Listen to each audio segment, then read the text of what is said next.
Hello, this is Nick Shaw, the channel's senior historian, and today on History Made Simply we're going to be talking about the period in World War II, June 1940 to June 1941, when Britain stood alone. What do I mean by that? Well, let's roll forward to the final meeting of the Allies and Russian forces at the end of World War II for a moment.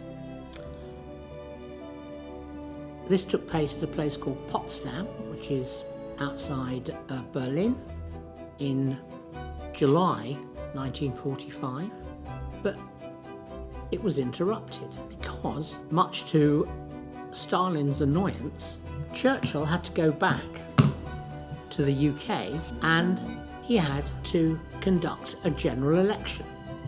Something, of course, which didn't really happen in a dictatorship like Soviet Russia. Anyway, let's go back. And the thing that astounded Stalin most was that Churchill lost the election. And so somebody he'd never met before, Clement Attlee, now the new Prime Minister of Great Britain, and in theory the political leader of the British Commonwealth and Empire, came back. Now, we're not going to go on much more about Potsdam at this stage, because that will be dealt with in a much later episode. This gave Churchill a great deal of freedom. He'd lost the election, and so what did he do? He turned to his own personal affairs for once, which he hadn't really taken much interest in since May the 10th, 1940, when he'd become Prime Minister of Great Britain and, in effect, the political leader of its Commonwealth and Empire. Well, one of the things that Churchill started immediately as he had the papers was he began to write what would become his magnum opus, his history of the Second World War. Now, anybody who has had the great pleasure of reading this, and reading Churchill's writing is a tremendous pleasure, because of his mastery of the English language. One of the things it enabled him to do was to start writing his magnum opus, as I've suggested, his history of the Second World War. He had the papers, he had access to the papers that he needed, and he had time. Or yes, he was leader of the opposition, but he could leave a lot of the political legwork of that to people like Anthony Eden. And so, as a politician, he realised that he who wrote first was likely to get the agenda. So this period, June 1940 to June 1941, when Britain did stand alone, is largely, the narrative for it is largely dictated by this huge history. It's 6 volumes that Churchill wrote. Now, one immediate historic inaccuracy is that Churchill took a rather romantic approach to particularly this period, June 1940 to June 1941, because he was able to point out that Britain stood alone. Now, Britain, when he started to write this 6-volume history, Britain was bankrupt. It had far too many military commitments globally, and it would take a long time to recover financially, industrially, and emotionally from fighting World War II. So let's go back to June 1940. The Germans had developed a new form of warfare which completely baffled both the French army, consisting of 90-odd divisions, and the British Expeditionary Force, which consisted of 12, probably better equipped than the French divisions, but only 12 divisions of the British Expeditionary Force. Now, the Germans exercised almost a new form of warfare. Yes, they had to some extent employed it in Poland in 1939. They had not employed it in the campaigns in Scandinavia in the spring of 1940, because Blitzkrieg mainly involved moving mechanised and armoured forces plus motorised forces at great speed across the battlefield. This didn't apply to Scandinavia, which was mainly done by infantry and paratroops, but it had applied to some extent in Poland. Now, in Poland, the interaction between the Luftwaffe and the mechanised and motorised aspect of the French army had worked pretty well. There were some problems, and these problems had largely been solved by May 1940. So the Germans developed a plan which meant that they could largely, not totally, but largely avoid the very substantial French fixed defences called the Maginot Line, because they were going to invade through a neutral country, Belgium, and this is what they did. They invaded through Belgium, and in addition they invaded through a denser area of forest on the German-French border called the Ardennes. Now, the French had relatively small forces, and indeed they had mainly cavalry.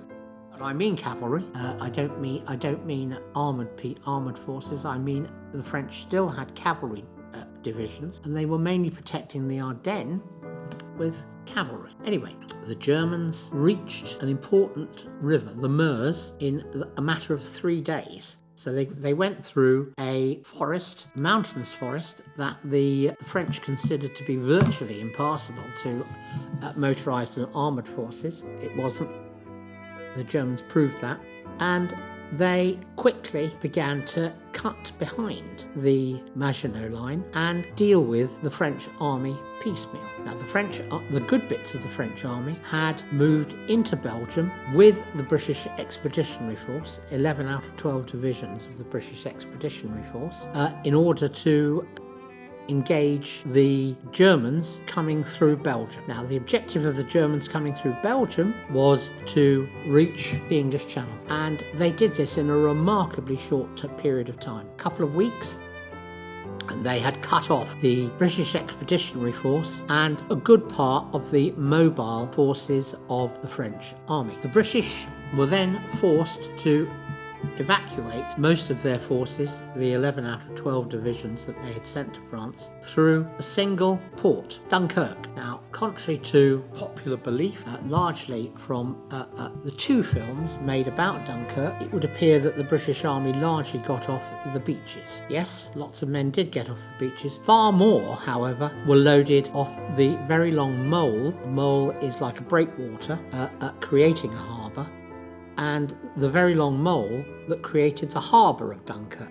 Anyway, about 250,000 British troops and 100,000 French troops were evacuated in less than 10 days. But of course, both evacuated armies left every piece of large equipment behind them. So the French were rapidly repatriated back to France to help form a new defensive line, and indeed the British also, and this isn't very well known, the British sent 3 divisions, all they could scrape up and equip reasonably, and they went to help. They went back to Brittany and were then going to go and help the French. Anyway, after Dunkirk, it took the Wehrmacht less than 4 weeks to finish the French armed forces and indeed the 3 British divisions off, largely through blitzkrieg tactics. In a fabulous bit of propaganda, Hitler forced the French to surrender in the same railway carriage to which Marshal Foch had summoned the Germans in 1918 to sign the armistice agreement. Now, Hitler did not immediately move against Britain. Instead, he and Albert Speer, at that time his architect,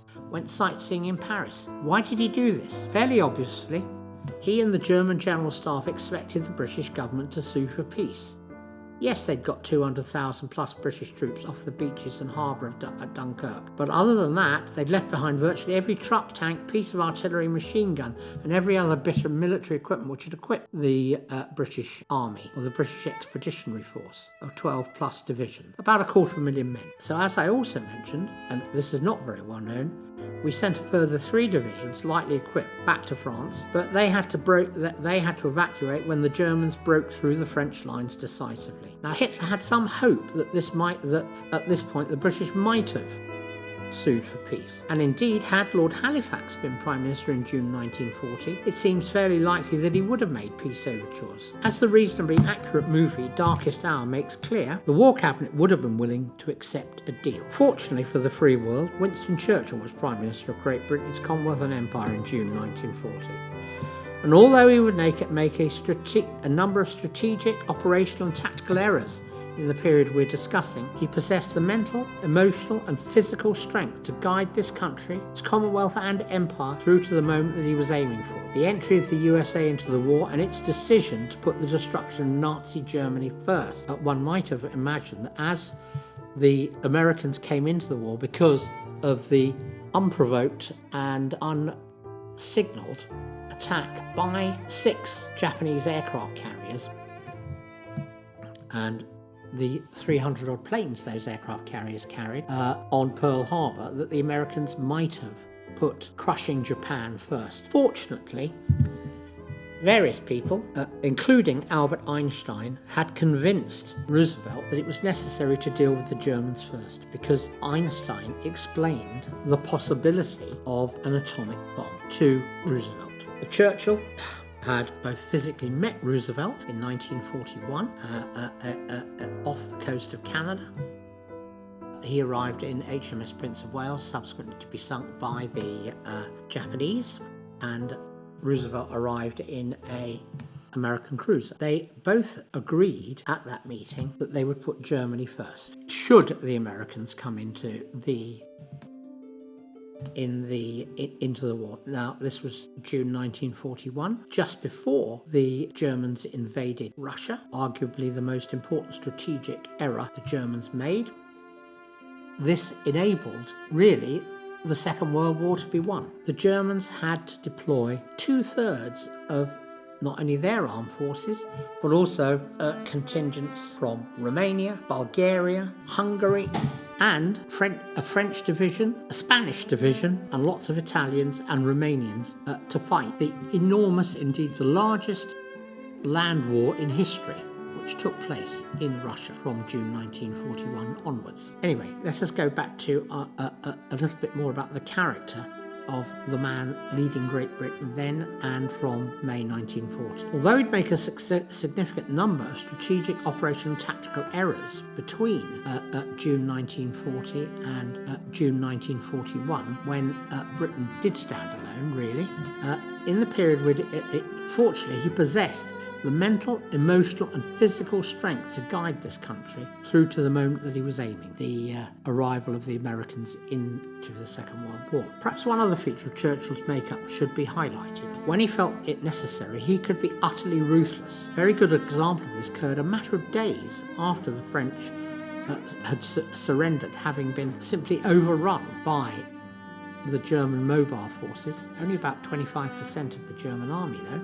One of the things the French had done whilst they were negotiating an armistice with the Germans was that they had steamed the major units of the French Navy to North Africa. Now, Churchill could not allow the major units of the French Navy to fall into German hands. Why? The German Navy had been largely damaged and neutered, other than its U-boat arm, in taking Norway.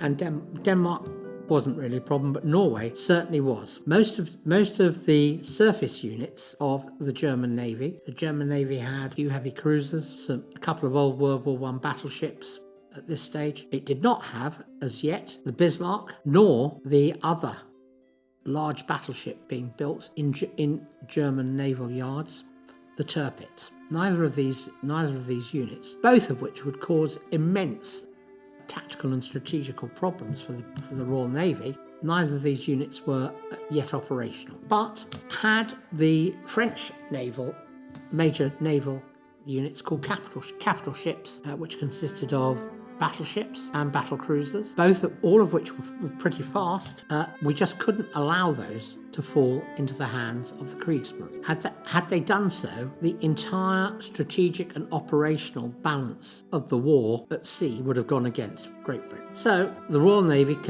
rather quickly concocted an operation which was called, Operation Catapult. The objective of Operation Catapult was to do two things. One, seize all French warships in British ports. That's British domestic ports, Plymouth, Portsmouth, but also Alexandria. There were French ships in Alexandria as well. And at the same time, either to persuade the balance of the French Navy which was then at a French naval base in Algeria called Mers el Kebir. It was to persuade them to either steam to Gibraltar and then onwards to British ports, or to move to the French West Indies. In other words, so that there would be no question of the Germans getting their hands on them. Now, the French had some pretty good battleships and battle cruisers.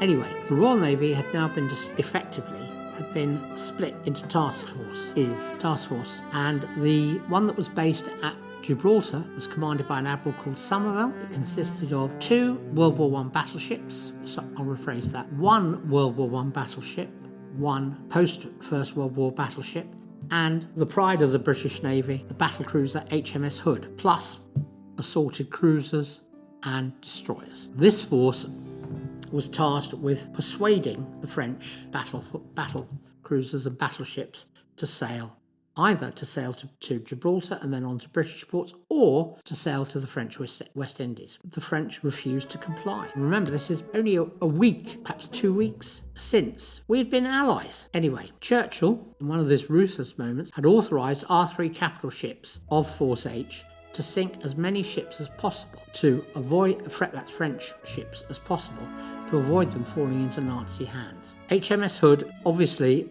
Somerville tried with no success to negotiate with the French first, when they refused to even discuss either the possibilities of sailing to the French West Indies or sailing for Gibraltar. HMS Hood and the 2 battleships accompanying it opened fire. They sank 1 French battleship, damaged 2 more, and damaged 6 assorted lighter vessels. Casualties on the French side were substantial. 1,297 French sailors were killed in the attack.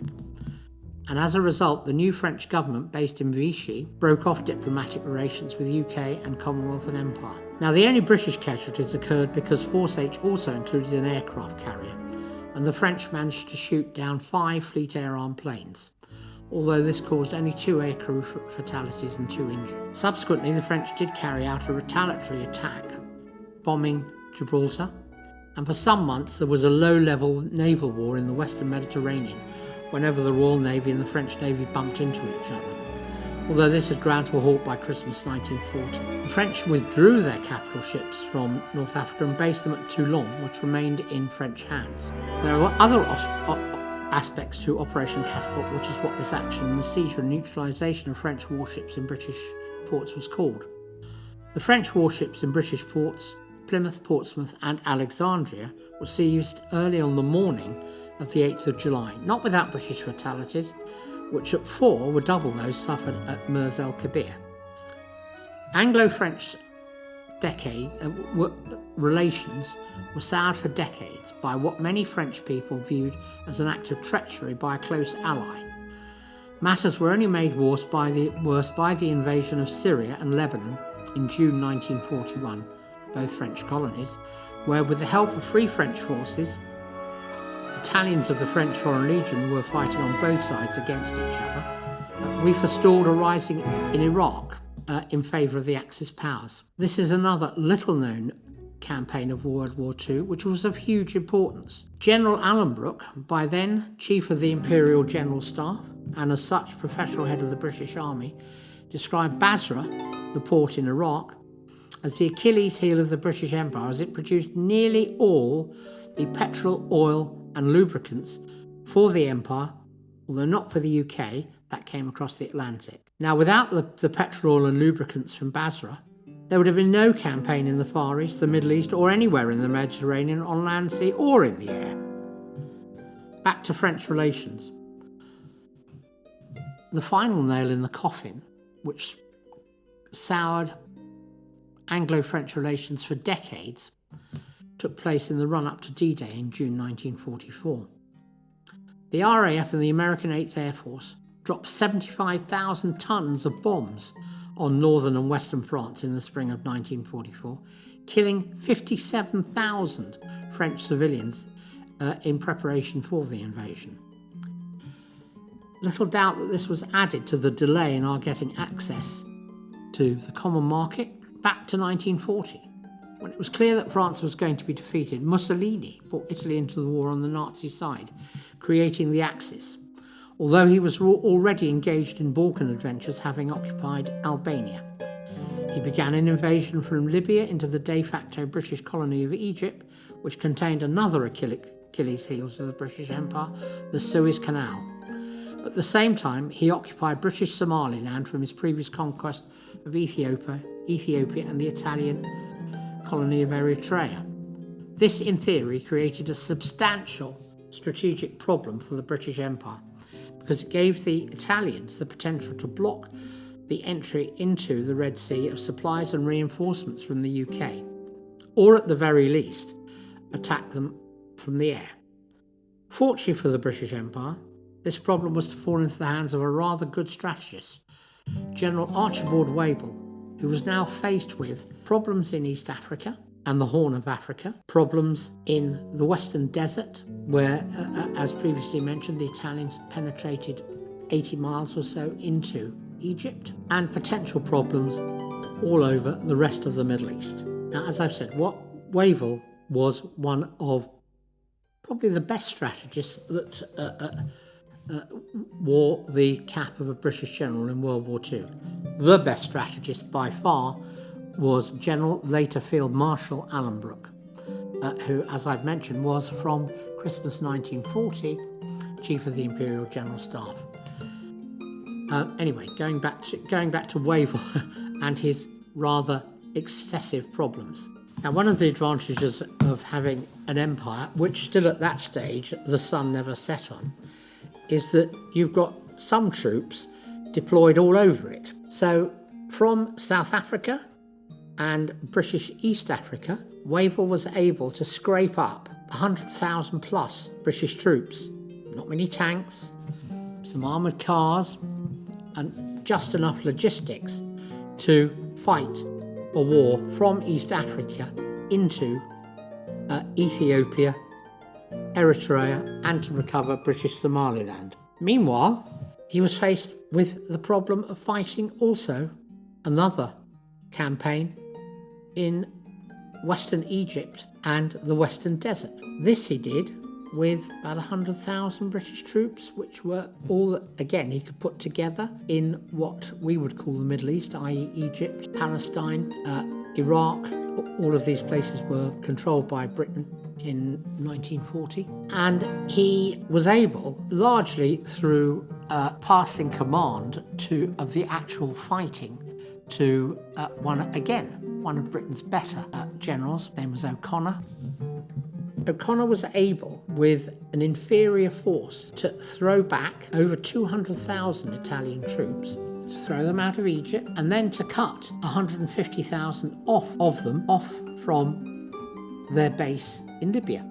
Again, this is not a very well-known campaign because it wasn't decisive. Now, unfortunately, it wasn't decisive because of one man, Winston Churchill. In October 1940, Mussolini decided not only to make war in Egypt, but also to make war from Albania and attack Greece. This is what you call overstretch. He made little or no headway in Greece, and as we've seen, not only was he thrown back by an inferior British force from Egypt, but he lost 130,000 men in the process. Now, the British, by Christmas 1940, were seen to be doing not badly. They'd wiped the floor with the Italians in North Africa. They were making progress, significant progress, in recapturing the Italian possessions in the Horn of Africa, i.e. Ethiopia and Eritrea, and British Somaliland. So it wasn't looking, although the Germans had complete control of Scandinavia, excluding Sweden, and Finland was an ally, the Germans had got complete control of Western and Central Europe. Having said that, they didn't particularly want to commit forces because Hitler had already decided that he was going to invade Russia even before he had failed to finish Britain off, because he realised that the British, whilst they could defend their airspace and could dominate the sea, simply couldn't mount any form of invasion of Western or Northern Europe. Can't do everything. Britain could only raise a total army of 55 divisions. 10 or 12 of those had to go to the Middle East, and there were other bits. We couldn't completely denude the Far East and India of British troops. So that is why we couldn't. The Germans at this stage had 250 divisions. This would rise eventually to 350 divisions. And of course, at this stage, they weren't engaged in the largest land war in history. So what could the British do in the autumn of 1940? They were largely alone. There were contingents of French troops in Britain who were gradually being persuaded to become what came to be called the Free French. And there were other exiles dotted about the place. But we could only raise an army of 55 divisions because we had the second largest navy on the planet, and we had to have a very big air force. And Britain had decided that it couldn't invade Western Europe. What it could perhaps do was adopt a new strategy, a strategy that had never really been tried before, and that was they could build a substantial fleet of engined bombers and bomb the Germans. And by bombing, I mean drop a vast tonnage of high explosive and incendiaries on German industrial targets, military targets, but inevitably also on German civilians. Now, this strategy was the only way forward that Britain, standing alone, could possibly enact. And as the future leader of Bomber Command put it when he took over Bomber Command, it was a strategy that had never been tried before. And he then came up with what was a rather famous quip. But he said, we're going to find out, because the Germans have sowed the wind and they're going to reap the whirlwind. And over the years 1941 to 45, they did. There would be a great deal of argument post-war as to whether this was a war-winning strategy. But again, Harris made one very amusing quip, I think. He said when gradually the British were destroying every German city, and the Americans doing it by day and the British doing it by night, Churchill began to waver a bit, because he realised the moral high ground was being sacrificed by the bombing campaign. And he said to Harris, and this would be at the beginning of 1945, he said, do you really think we should carry on with the bombing campaign? Harris made an answer. By that stage, of course, we had nearly 2.8 million men in the British Army, much of which 27 to 30 divisions were deployed in northwest Europe fighting the Germans. He said he did not consider the remaining, this is going back to Bomber Harris, he said he did not consider the remaining German cities to be worth the life of a single British grenadier.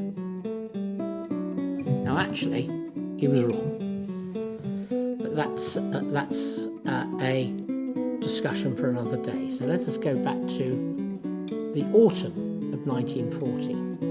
Britain decides on the only available strategy as it's on its own, and that is the four-engine bombing campaign. Because things are going quite well in the Mediterranean theatre, this is up to and including Christmas and January 1941,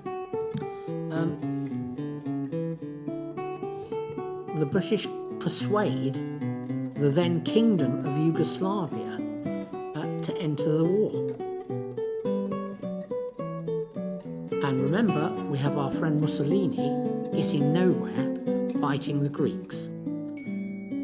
So Churchill then makes what can only be described as a substantial strategic error.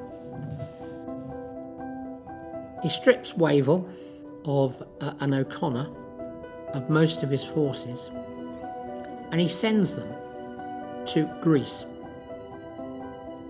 because the Germans, irritated by the Yugoslavian joining the Yugoslavian kingdom, joining the British, has invaded Yugoslavia. We still have Mussolini not getting anywhere particular in his invasion of Greece, but the Germans overrun Yugoslavia quickly, using, as they have before, blitzkrieg tactics. Now, some British and American historians suggest that this was strategically worthwhile from the Allied point of view, because it meant that the German invasion of Russia was postponed. Now, I don't particularly agree with this point of view. If it was postponed, really it was only postponed by 3 weeks. Now, the reason I say that is because the Russian campaign, as I previously mentioned, the largest single land war in history, was dominated by one major factor: weather. There were 2 periods of the year when it was virtually impossible to make mobile warfare happen in Russia. And they're the 2 periods, one in the spring, one in the autumn, when Russia, not at that point equipped with many tar-macadammed roads, so in other words we're talking about either dust or mud, we're talking about the 2 periods where mud predominated. Mud that can get so deep that occasionally tanks could disappear. Yes, tanks could disappear under the mud. But as is often my weakness, I have digressed, because really we're still just beyond Christmas, 1940, and into the beginning of 1941. Now, we were fighting campaigns in East Africa and the Horn of Africa. We were fighting in the Western Desert. We were starting to get worried about Axis influence in Iraq with the indigenous population. We'd made a strategic decision to invest in 4-engine bombers that could carry a heavy bomb load anywhere in Germany, to anywhere in Germany. But we were still alone. So there was a limit to what we could do. And if we built this 4-engine bomber force, we're talking about a program to build thousands of bombers, not hundreds, but thousands of 4-engine bombers. So every one of them uses up 4 of the engines that could otherwise go in a Spitfire, 2 of the engines that could otherwise go in a Mosquito. So it was a big gamble, but although there were 500 million people in the British Empire Commonwealth and in the metropolitan part of what is called the United Kingdom, there was a limit financially and industrially to what we could do. You know, the Americans were being reasonably helpful, but they weren't giving us stuff. We were having to pay for it, and we were rapidly running out of money. Yes, the British Empire produced gold, diamonds, but not in the quantities required to fund the cost of fighting a world war. So there was a limit to what we could do strategically and operationally when we were on our own. We couldn't build up an army that was big enough to invade even a part of Western Europe. Yes, we could build up an army that could defend Egypt and possibly overrun all of Libya. What we could not do was fight yet another campaign, which is precisely what Winston Churchill decided to do in the spring of 1941. In the spring of 1941, as I previously said, although we had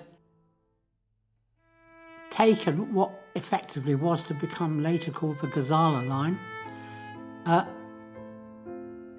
we could only send forward a few divisions to capture the important port in Libya, which was called Tripoli.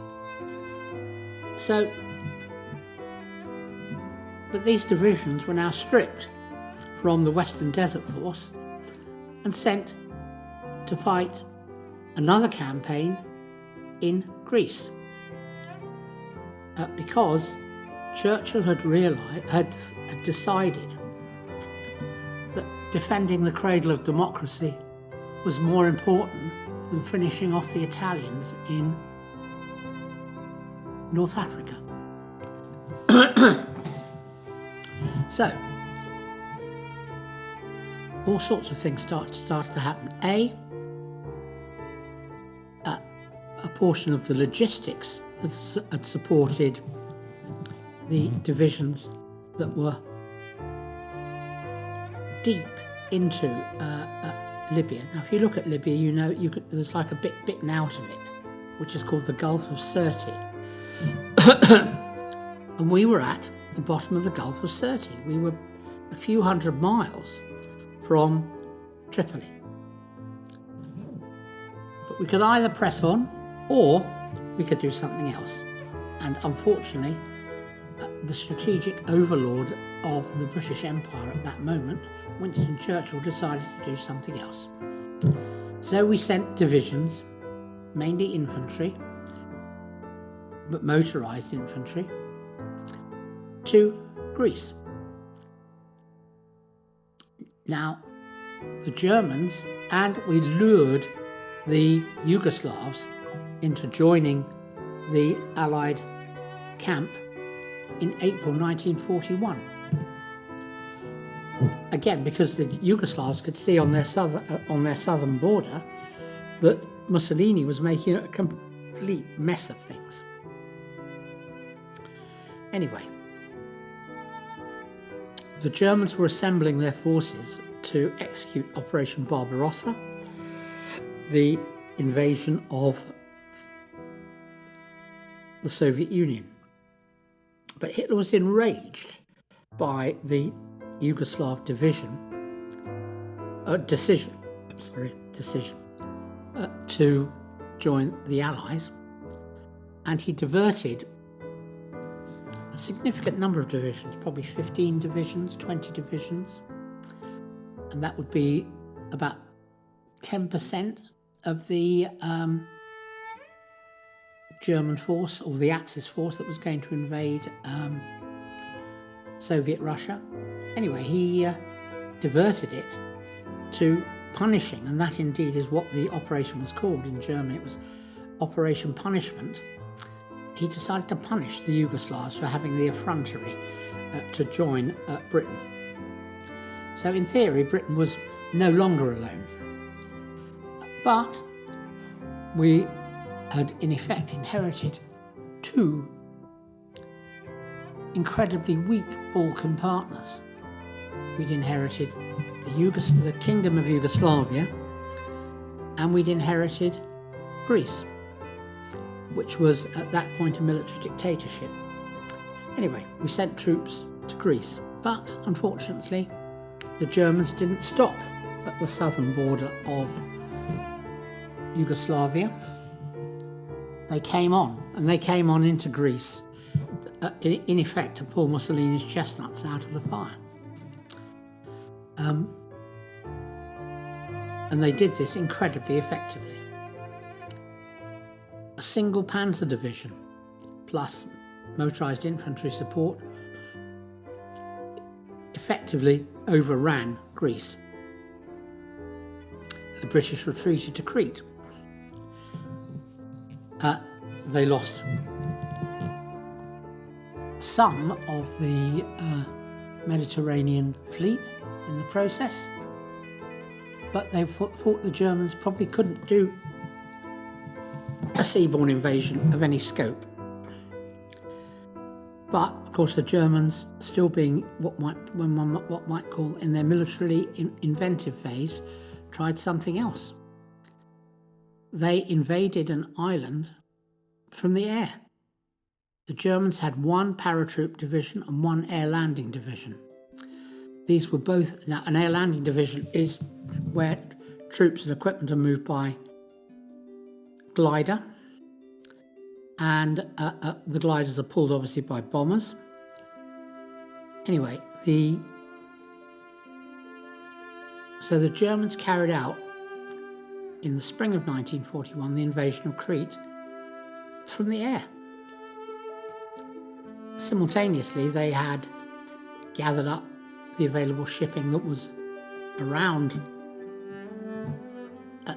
in Greek ports, and they put another infantry division in this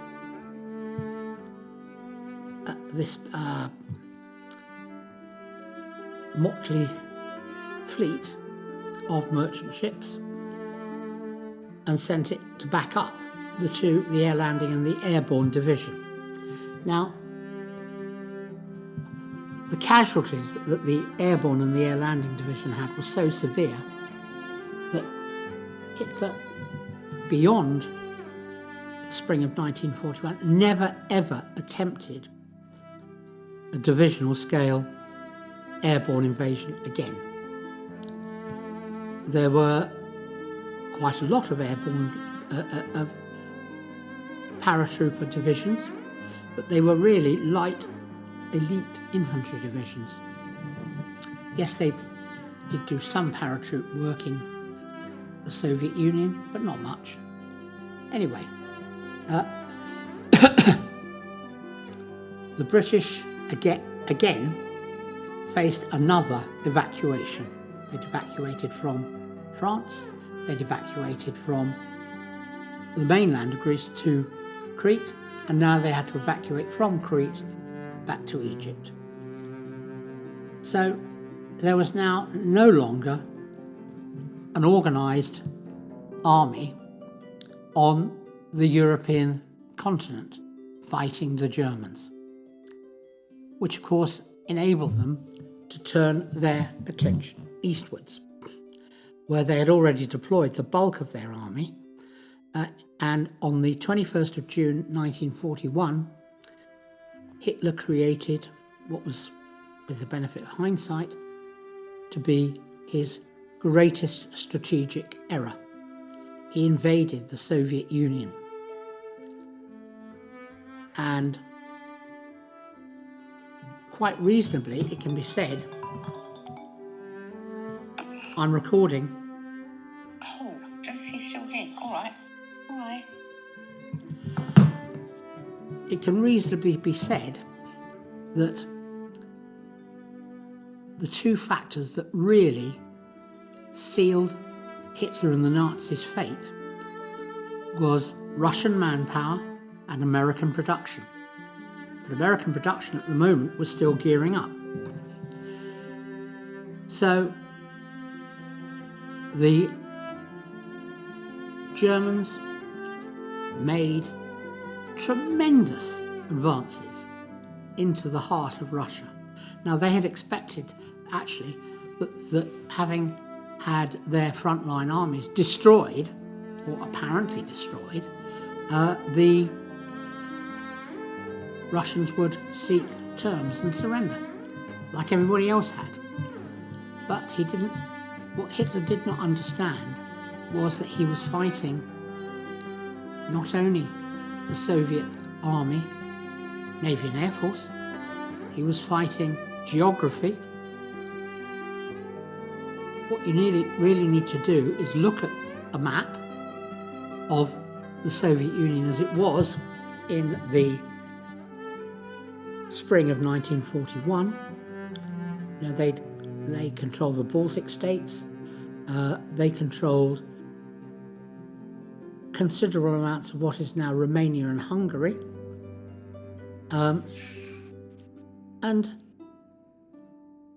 there is another very important factor to consider. The road system in Russia at this time was mainly dust. In other words, it wasn't tar macadam like the road system in Western Europe and even to some extent in Poland. It was literally dry dust in the dry periods, or it was hardened snow when the Russian winter had come in, or it was mud. What it wasn't was well developed. So what became of critical importance from a logistic point of view, that is supplies, moving your wounded back, moving replacements forward, was the railway system. But there was a major problem with the Russian railway system. The Russian railway system operated on a different gauge. That means that the width between the rails was different from that in Western and Central Europe, which meant that the Germans had to capture intact Russian steam engines and rolling stock. Well, obviously, the Russians who were fighting what is called a scorched earth campaign destroyed most of it. If they couldn't take it with them, they destroyed it. That applied to everything. They couldn't take it if they couldn't dismantle the machine tools inside a factory, and the Germans were at the gates, they destroyed the factory, including the machine tools. One of the things you have to realise is that as the Germans made these enormous advances, they outran their supply lines. So often there were halts. When it was still campaigning, weather was still good, nevertheless there were halts because the Germans had run out of fuel, or they'd run out of ammo, and they were finding it difficult to get their wounded back. So would 3 or 4 weeks, i.e. not having had to have invaded Yugoslavia and finished off the Greek campaign, would that month, or maybe 5 or 6 weeks, have made much difference? I doubt it. The Germans had only very limited ability to alter the gauge of the railway to the Western and Central European gauge. And so as they advanced, as their panzer divisions, their panzer grenadier divisions and their motorised infantry divisions advanced, capturing literally millions of Russian troops, they were just running far faster than the German railway troops could alter the gauge of the railways back to a European gauge. So really what happened is the European trains would go as far east as they could. They then have to unload all the supplies, and those supplies would have to be brought forward on captured Russian rolling stock. This inevitably delayed things considerably. And that is why the Germans only got as far as about 25 miles from the centre of Moscow, but it took them from the 21st of June to about the 15th of, 12th to 16th of December to get there. Now, they had conquered an immense landscape, but the Russians had had the time and the energy and the resolve to transfer vast numbers, we're talking millions of people, east. When I say east, I mean hundreds of miles east of Moscow. And often these people would be, shall we say, a tractor factory. But the tractor factory might have escaped with some of the important machine tools. So the tractor factory personnel, plus whatever they'd been able to escape with from an engineering point of view, would arrive, and they would literally be turned off the train more or less in an open field. But an open field that by this time of year, shall we say, the middle of November, was frozen hard when you got down to 3 feet down. And they were given the instructions to build a new factory from scratch. Now, most people consider this to be the most heroic thing. Most people who understand the Russian campaign consider this to be the most heroic thing that the Russian people did in World War II. They moved, many of them, 1,000 miles east, and they built from scratch new factories that by 1943 would be outbuilding Germany, Italy, and conquered Western and Central Europe completely. But that's a story for another day. So let's go back to the Western Desert. So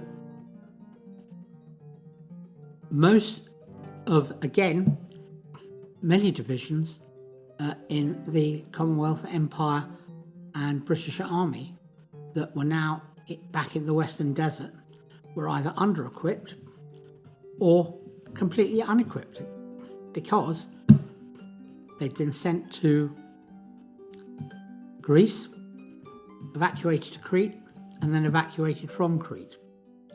Well, that meant that once again, just as at Dunkirk, they had lost a lot of their artillery, a lot of any tanks that had gone with them were gone. Any trucks that had gone with them were gone. So it was a woefully under-equipped British Army that one young German general called Erwin Rommel was about to make a mess of. Anyway, that is a story for another day. So if we get, say, to the late spring of 1941, what had the British achieved? Well, they'd forced the Germans to invade the Balkans, and of course, yes, they had defeated the field armies of Yugoslavia and Greece, but they hadn't defeated the populations. And that would become a major problem for the Germans. The Germans had to deploy large numbers, not well-equipped divisions, but they had to deploy large numbers of divisions to garrison Greece, Crete, and Yugoslavia, because within months there was a very active partisan movement throughout the Balkans, fighting the Germans, but also, of course, having to fight the Romanians, the Bulgarians and the Hungarians, who were all fighting for the Germans at this stage. Anyway, the British were as far west as they were going to get into Libya until one General Montgomery was put in charge of what was then the 8th Army. The Germans were landing in Tripoli, and Hitler had sent one of his favourite generals, already a favourite, because he had been in charge of Hitler's personal bodyguard for a period, and he'd done very well in France, in the French campaign. His name was Erwin Rommel. Rommel had come with the elements of 2 panzer divisions and various other specialist troops. But he only had about 60,000 men, not many. Lots of Italians, but they were under-equipped and not very energetic when asked to attack. Once again, this will be a story for another time. So, things weren't at a strategic level.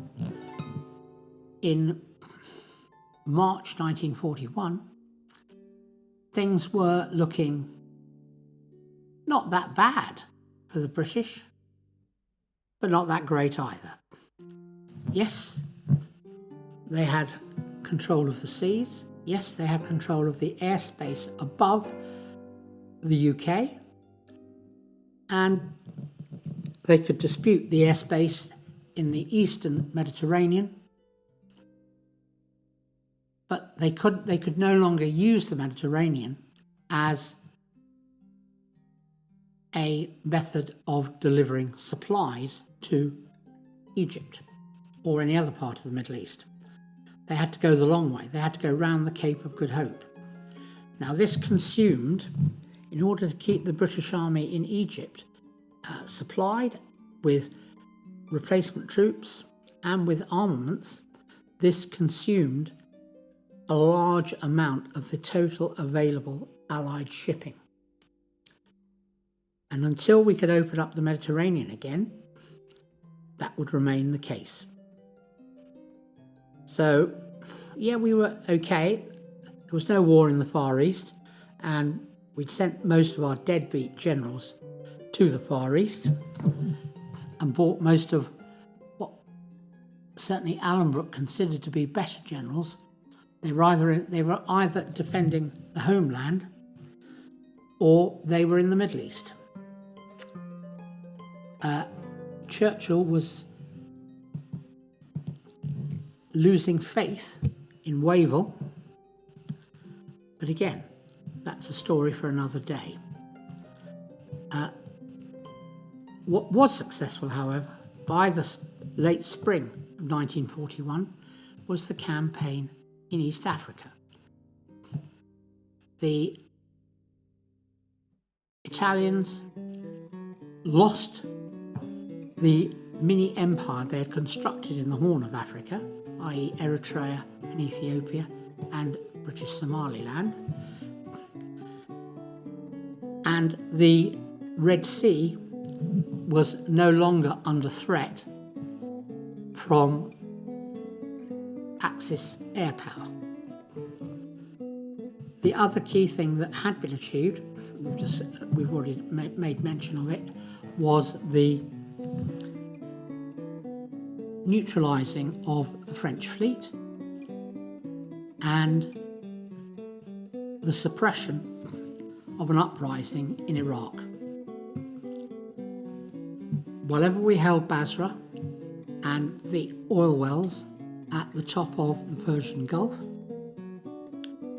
there would be enough fuel which went across the deserts of Iraq and Syria into Palestine by oil pipelines.